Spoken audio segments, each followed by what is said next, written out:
Welcome to Aleatory Encounters, a Steiner Books podcast. What you are about to listen to is an audio snapshot of an in-person human conversation that took place here at our offices in Spencertown, New York, in this episode with Douglas Sloan. I guess you have had a lifetime of relationship to Christianity in a way. Well, on and off. So you were on in the beginning, right? Yeah, I grew up in a Western Kansas Methodist church. Uh-huh. So that was very on. And then I went away to college, and I gradually threw it overboard. Uh-huh. And I was a pre-med student and a philosophy student. And then I realized I couldn't go to med school because they didn't have any money. So I got an offer to go to Yale Divinity School and study theology so I could get all my questions answered. And it was a great experience because I had a full year paid, and I enjoyed it so much I stayed for 3 years. And I got a Bachelor of Divinity degree. But then I didn't know what to do. So I applied for a Rotary Fellowship. They were sending people overseas to go to Edinburgh and study another year of theology at New College in Edinburgh. And when I finished that, I didn't know what to do. So I went to Germany for 6 months and studied German. And as best I could, some theology in German, but couldn't. And then I came home and I didn't know what to do. And I had a friend in Scotland who said you could do the most obvious. It's what you ought to do. And I thought, okay, that really sounds good, but I wonder what it means. And I got thinking, well, I have all this theology. I'm a Methodist. I'm in Western Kansas. I'll become a Methodist minister in Western Kansas. Mm-hmm. And of course, Methodist minister coming from Yale Divinity School was very different from growing up as a Methodist in Kansas, because it was the best theology, it was the best philosophy. You know, it was modern, mm-hmm. and it was liberal. Mm-hmm. So eventually, I became a minister in Western Kansas for 2 years at a little town by the name of Protection. Now, there's a irony in that, kind of, because Protection was a very small town, 500 people. And I was there for 2 years, and I had one funeral after another, and I finally realized I don't have the inner insight or strength to keep doing these funerals. Mm. And so I decided I'd leave the ministry in Protection. Mm-hmm. In the meantime, I met my wife, Fern, who was to be my wife. We got married, and we left and moved to New York City, where she was studying acting. And then I didn't know what to do at all, because New York City is a different place than Protection, mm-hmm. also different than Edinburgh. Mm-hmm. Mm-hmm. I won't give you the full story, but after several years, I received a fellowship to study history at Columbia University, Teachers College. So I started that program, and I went 4 years, got my PhD in history. Still not connected with the church, and still very questionable about Christianity. Had a lot of questions. Uh-huh. And my advisor at Columbia University at Teachers College said, we got 3 scholarships. Would you like one of them?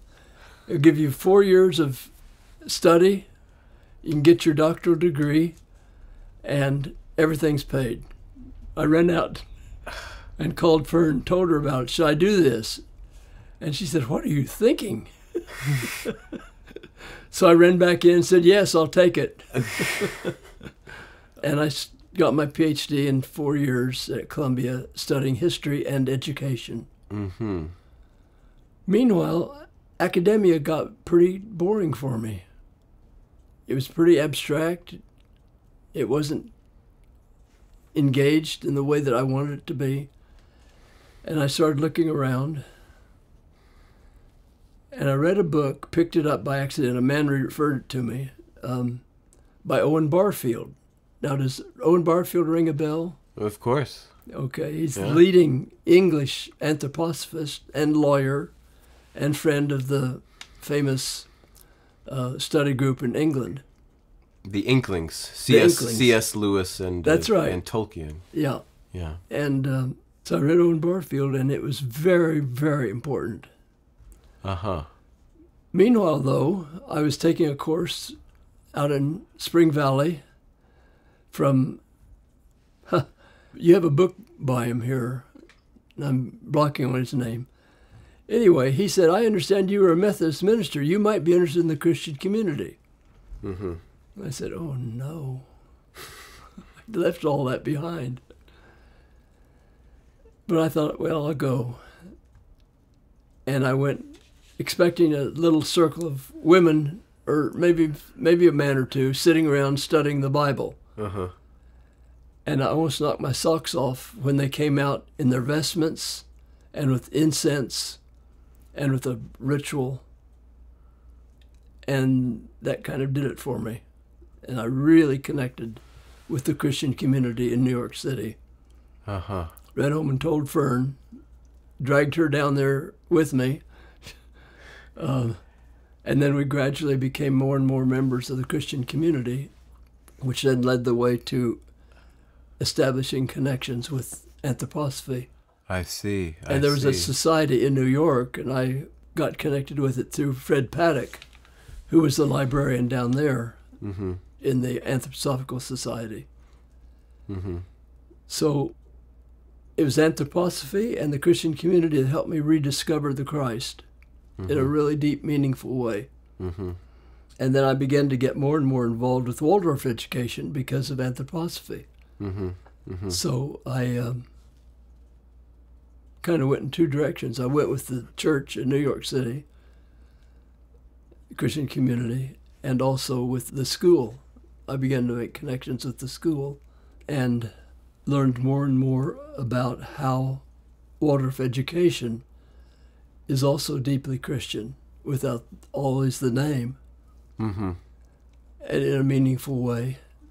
So the next several years, I was able to be involved with Waldorf education and the Christian community and anthroposophy. Mm-hmm. So that's basically the short version. Mm-hmm. Mm-hmm. And when you were getting involved and learning about Waldorf education, were you already at Teachers College? I was. Yeah. Yeah. See, I went to Yale Divinity School. That's where I got my original theology. What was strong about the Christian community for me was not only the liturgy, really meaningful worship service, but also an up-to-date intellectual wrestling with Christianity and philosophy and the modern world situation. So that helped me begin to answer a lot of questions. Where did you detect those things in the basically in the service and in the writings by Christian community priests. I see. Basically, yeah. Uh-huh. The service is very fulfilling, having been through the Methodist Church service, which was something better than a lot of other places in the Protestant world, but was something of a shambles. Mm-hmm. Whereas the Christian community is grounded in history. It's got a really worked out liturgy. I responded to it. Mm-hmm. Had you had any experience of the Catholic Mass before? A little bit. Uh-huh. Not much. Yeah. It didn't do for me what the Christian community did. The Christian community has a much, what would I say? It's a well worked out liturgy. It's got historical grounding. It's got Steiner's own spiritual insights, which relate it to our modern world in a new way. Mm-hmm. And it's broken down into movements within the service itself, which made a lot of sense to me. And then I, of course, began to explore other liturgies, Catholic, other Protestant churches, and I found then points of contact between them all and among them all. Mm-hmm. So that was in the 70s. Yeah. See, after we got married, we moved to New York And I did find a job in the National Council of Churches, which was an interdenominational organization of all the different modern Protestant theologies, but also Catholic and Jewish. They were all involved in the National Council of Churches. Aha. And I got a job as study and literature secretary. So that was good. That helped me. Uh-huh. And then from there I got this offer to do the doctorate. One thing that you are known for is that, I believe it was in the 90s, Waldorf education seemed to have been under a kind of an attack from some secular humanists. Yeah. And you were able to testify. Oh, yeah, I'd forgotten about it. There's a guy attacking the society. Uh-huh. The society, was it? Or the... Well, he was attacking anthroposophy through the society Mm-hmm. and Waldorf education. And I can't remember exactly why. I was asked to testify at the trial. Maybe this has to do with was it charter schools or something? Well, it was there were two movements. There's a charter school that was not Waldorf. Mm-hmm. And then some of the Waldorf people formed Waldorf schools as charter schools. Mm-hmm. And there's a lot of similarity, but they were able to carry on the substance of Waldorf education as charter schools. There's a lot of controversy about it at the time, even within anthroposophy. They weren't sure that it did fulfill Waldorf education. And I think maybe it was some sort of litigation that the premise of Waldorf schools teaches anthroposophy. Yeah. And that it's a religious school. Right. And that was one of the main arguments. And so I believe that you were helpful in showing that anthroposophy itself is not a religion. That was my argument. And I did that in front of the court. Yeah. But it's rather a science. Well, or at least that's how I understand it. Yeah. While it is true that anthroposophy isn't a religion, how do you reckon with the underlying Christian nature of anthroposophy and Waldorf education, but it's not teaching a religion? It's not a religion, but it's open to inquiry into all of the religious questions that exist, as well as inquiry into science and history, and therefore it's not anti-religion, it's not anti-Christian community or anti-Christian essence, but it does have an interpretation of Christianity as not a religion, but as the religious dimension of human existence. It's the source of all. Mm-hmm. And therefore it includes religion, historically, Mm-hmm. but it includes everything else too, as part of a religious orientation in a way that the world has to do with meaning and purpose. Mm-hmm. And the Christ experience makes that available to everybody of every particular religious persuasion. Mm-hmm. Now, that has still a lot of work to be done to work that out. But there's a reason now for wanting to work out the universalistic possibilities of this view of the Christ as involving and encompassing all of humanity and all of earthly history. Uh-huh. Yeah. It echoes really what you wrote in this article here. You said, Christ's blood was purified of all egotism. It was pure and expressive of love for all humans and all creatures. Mm-hmm. This aura of love now encircles the earth. All of us now have the possibility of being united in this love, united with all human beings, regardless of nation, class, race, religion, or folk and family. That's my attempt at the universalistic possibilities of the Christ. Mm-hmm. Living more and more in this universal uniting love does not take away either our individuality or our freedom. Love requires freedom and individuality, for only freely acting individuals can love. Yeah. That seems to be be the heart of things in a way. There was something about that defense of anthroposophy not being a religion. I'm thinking of the threefold social order. Yeah. The three realms of society that Steiner kind of articulated and said, if we're to have a healthy, functioning society, this has to be reckoned with. And so we can look at the way things stand through that lens. And of course, education as such has to be considered as part of the free cultural life, which includes not only religion, but also science and art and everything. And so education is a part of that. Yeah. If you're thinking only in terms of culture, Waldorf education, it is religious in a way. Mm-hmm. It is religious. I mean, it's not anti-religious. And you can be of any denomination or religious group and still be involved with Waldorf education. Mm-hmm. So in that sense, it's both religious and more. Might say it that way. Mm-hmm. So you continued your work at the university? Yeah. Yeah. Yeah, I was there 35 years.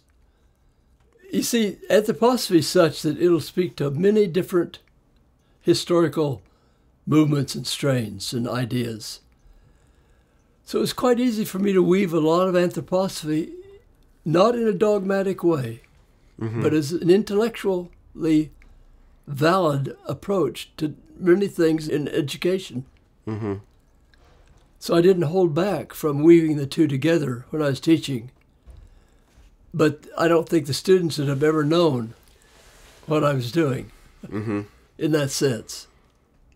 But it certainly fit in well with a lot of the issues in education that have come up historically, going all the way back to Plato, at least. And it speaks to these issues. So it was easy to begin to work a lot of anthroposophy into the history of education writ large over a 2,000, 3,000 year period. Wow. So I was able to do that in my classes. It was a very rewarding ability or a capacity, opportunity, that's a better word, to blend the two because they fit. And anthroposophy has a tremendously important historical grounding that can go back and pick up a lot of movements of the past that are cultural, religious, social, and you can work that into any kind of course you want to teach that without these dimensions would be empty, would be dry and academic in the worst sense of the word. So that's the way I approached the history of education, was not as a separate thing from anthroposophy, but anthroposophy as illuminating certain major aspects of the history of education. Absolutely. From the ground up. It seems to me that that's what can and should be and has been done in so many ways and areas too. I think so. Yeah. On the one hand, I've heard lamentings of there should be more of it and more people should know about this and this. But at the same time, the fact of anthroposophy, the fact that it isn't this isolated teaching in a way, it's connected to everything. And even I would agree with you totally. And it's a misunderstanding not to see that. Yeah. Yeah. And from that, perhaps in ways that are maybe more subtle or invisible, it has had tremendous influence. You know, like as it wasn't Yale Divinity, but Harvard Divinity fellow Dan McCannon, who wrote that wonderful book, Eco-Alchemy. That's right. Where he demonstrated for everyone what many biodynamicists aren't even aware of. Yeah. Well, it's just another organic movement that started, but actually the agriculture course that Steiner gave in 1924, if you dig down into the details, that really was the beginning of the entire organic movement. Oh, indeed. And all of the other ones who came later took from that. It was from that impulse. Lady Eve Balfour in England and That's actually a very important book because he does that. He shows the roots of the whole biodynamic movement in anthroposophy. And it's strayed away from it in certain respects.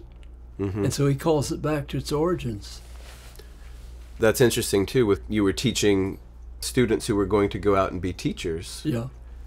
And so you weren't teaching anthroposophy as such, and yet it illuminated the material that you were presenting. Yeah. I happen to have a book I think you first wrote in 1993 called Insight Imagination. That's right. As an entity, Insight Imagination, which I can see too is illuminated by anthroposophy. Oh, absolutely. In fact, it came out of a conference that the Kettering Institute funded in New England in 1980. And one of the guests there, one of the main speakers, was Owen Barfield. Is that right? Yeah. And it was a big conference, a huge conference. And Barfield was one of the main speakers, along with several other people that had understood him and also were not anthroposophists, but shared similar concerns. So that book came out of that. So it's shot through with Barfield and anthroposophy and everything, but it tries to do it in a way that doesn't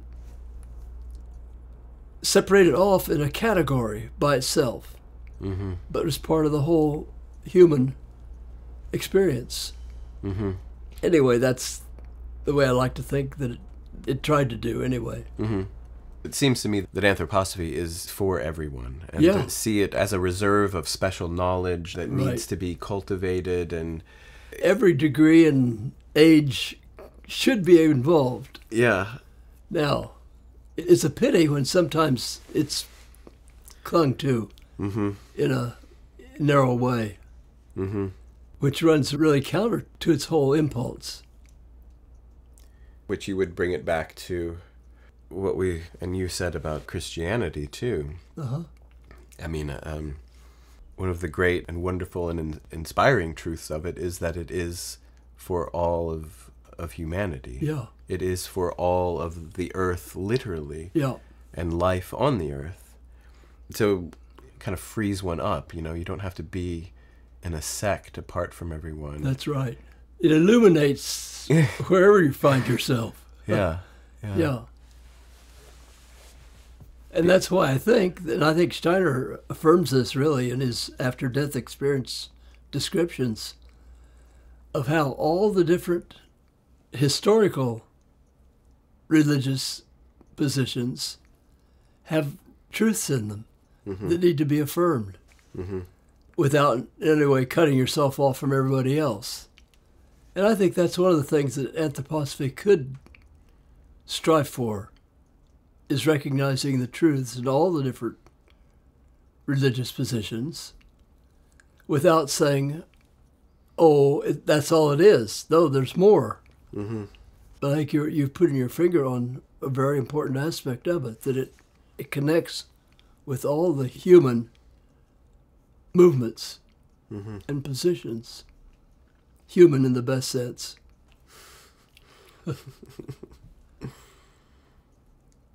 So you've been living probably about as long since you met the Christian community as you did prior. And what's amazing to me that you studied theology and all of these at Yale. Did that put you any closer to a conception of spirit and Christ? Not in that sense. Now, what it did do, though, I experienced really bright professors that spoke to major modern problems. And so I realized this is a whole area that I should not have dismissed as I had done. And it went through a movement. I deal with this in my books. Theology in this country went through a movement where it was becoming more and more open to the kinds of questions that anthroposophists would say are very important. And then it reached a point where it failed, the whole movement within Protestantism, including Catholicism. it failed, and it became really a kind of social action movement and not a theological movement as it originally was. It got very close to it. There were theologians in Germany and in this country who really began to make modern theology speak to the modern world without losing its substance.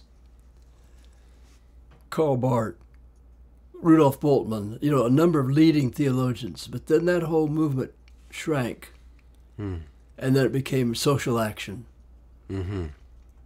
So sometimes I find myself being antagonistic toward people who stress social action because I saw it as an escape from what had begun as a very embracing ecumenical movement within the Christian churches. Mm-hmm. Anyway, I don't think today the Protestant churches, and maybe some Catholic theologians do, but by and large I don't think they address the modern religious questions in a meaningful way. And then if you go into the other side of Protestantism in this country, which is nationalism, American nationalism writ small, it's even worse. So the churches are in trouble, really great trouble, because they can't recover their own theological basis, or they transfer it over to political and national convictions, which have very little to do with the essence of Christianity or the essence of religion, basically. I mean, from the threefold perspective, politics has no place in the realm of free spirituality anyway. Yeah. Politics is only over here. That's right. Equality of everyone under the law. That's very good. I like that way of putting it. Mm-hmm.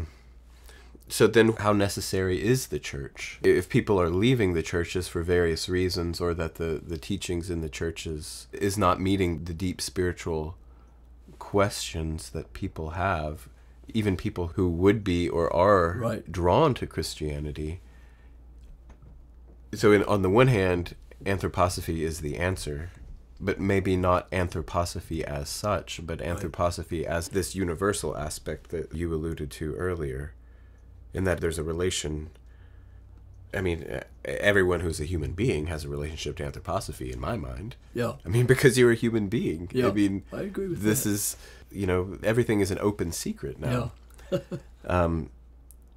But what is the hope then for those who don't have a knowledge or a relationship to anthroposophy or the Christian community, which are separate things? Yeah. Christian community being a specific religious expression of aspects of anthroposophy. Does that seem accurate? I don't know. I mean, this is another question of mine too, is just because I've always been very moved to read about the founding of the Christian community, which was really an incredible thing. It was incredible, you're right. This was an incredible renewal of the sacraments through Rudolf Steiner. Yeah. And to my mind, it is related to anthroposophy in the same way that everything is related to anthroposophy. In a way. However, why does the Christian community exist only in close physical proximity to a community that is anthroposophical? Should not the Christian community just go into the world? I guess I'm uncomfortable with it as an anthroposophical church because of the fact that anthroposophy isn't a religion. Yeah, I would agree with what you're saying. I remember very early when I was discovering the Christian community, I talked to the priest about, what about the worker priests in Europe? They weren't Christian community, but they were guys who were trying to get jobs in factories and be clergy. No, that was the answer I got. No, we have to be full-time priests. Mm-hmm. Now, I think the Christian community is having to face up to the fact that they can't get the support they need financially and secularly, and that some of them are going to go into work. They're going to do what I was picking up from movements in Europe. Worker priests and performers of the sacrament. And I don't see any reason why that couldn't be expanded and practiced. Where you have a job and you also do the Christian community. And probably both would benefit from it. Interesting. I'd never thought of that as a way. There was a whole movement called the worker priests in the 1930s, 40s, and 50s, and then it disappeared. The worker priests, were these Catholic priests or? Both Protestant and Catholic. There's a lot of interaction between Protestants and Catholics that I've discovered looking back that I missed. Is that right? I think I put it in my recent book, in the very beginning, in the preface, I do mention a number of the leading Catholic theologians who are also part of the new impulses in theology that I argue started out in the 20th century and then died away. And it was one of the tragic things, because they died away and they could never get developed. So you've got priests going off in different directions, and some of them being very, very good. But as a movement, it's shrunk. Now, this may be my narrowness, but I do think that, particularly in the secular society, it's really important to have a concrete place where the sacraments are practiced, understood, and the theological background of it is developed. Now, you could say, oh, that's too narrow. And my own feeling is it's not narrow.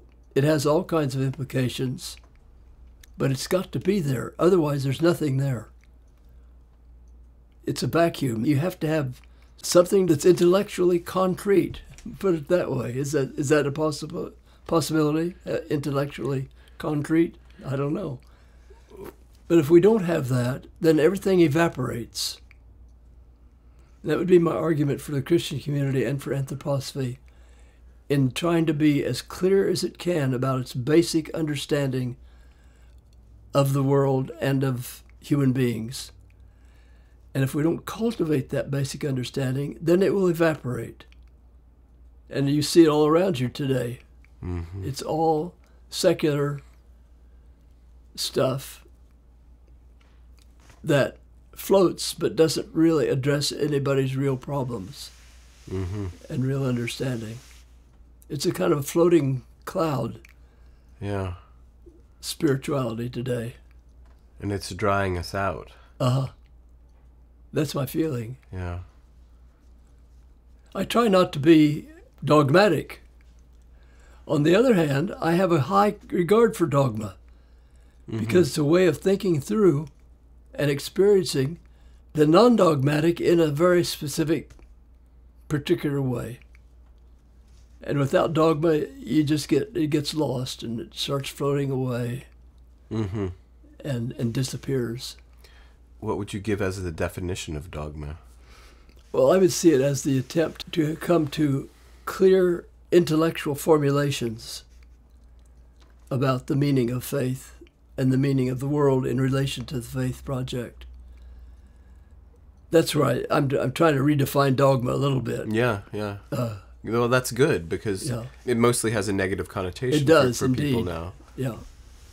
But if you think about it, it arose because of early Christian theologians trying to connect what they had experienced religiously with the wider ancient world in which they found themselves. And they formulated a dogma as a way of saying, here is the essence of what we represent to you and you to us. So in that sense, I think it's a good thing, but it's gotten very bad press. That's very interesting, yeah. Because it almost became a word meaning something else. Yeah, and in fact, very early it became a way of distinguishing you from the others. And that happened very early. But it didn't have to. It didn't always happen. And there's kind of a theological renaissance, I speak of that elsewhere, in the 20th century, early 20th century, with theologians in Protestant, Catholic, and Jewish theologians, even Buddhist theologians, making headways on what I would call dogma. Things you can affirm and deny about life. And then I think the whole thing kind of folded, and it didn't ground itself, and it became social action. I see. I'm all for social action, but not everything should be only understood in social action. Yeah. Do you know what I'm saying? Absolutely. And I think that's become the habit of the churches today. Oh, we'll be social actors. Mm-hmm. It's too easily gobbled up by political factions. Yeah, and the latest movements. That's fascinating. Dogma. Just thinking of the word dogma in popular usage. It's bad. Has almost come to mean its opposite. Because from what you were saying is that the dogma is what's been established of something that we can affirm as reality in a way. Right. This is a spiritual reality that we affirm. And we can give expression to it. And yet today, if you refer to something as dogma, that means it's hollow and empty and probably not true.